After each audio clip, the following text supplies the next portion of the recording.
I'm Gail Miller from Aged Care Explained. Welcome to my Mythbuster series.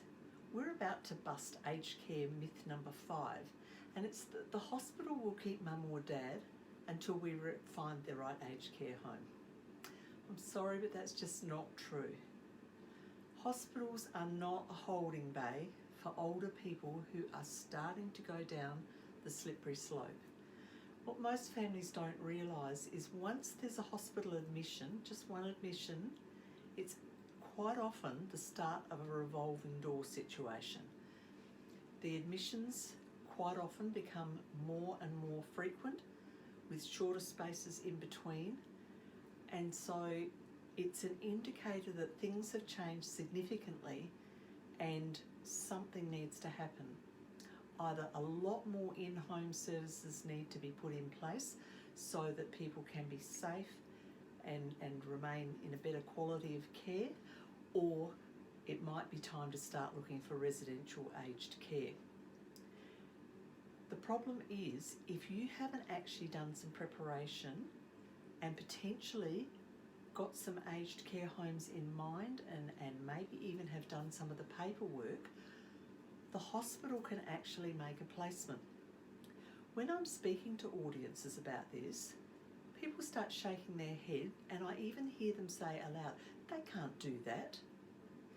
Late last year I was speaking at a library about the Aged Care Explained topic, and I got the same reaction, they can't do that. And a lady in the front row put up her hand and she said, oh yes they can. We hadn't done any preparation, and my mum got sent to Kadina, and we live in Adelaide.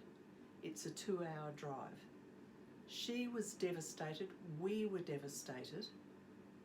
The thing is, her mum didn't need to stay there, didn't have to stay there, but she had to stay there until they could find a placement closer to home.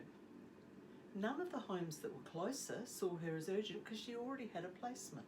So see, it's a catch-22.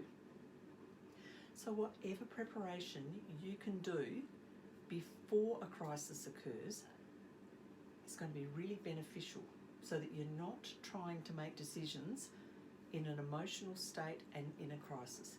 A crisis with an older person generally looks like a stroke, a broken bone, a heart attack, and sometimes even rapid onset dementia. Some of these things can happen quite quickly. I mean, some of them happen in an instant and suddenly the world is tipped upside down and you've got a whole lot to do.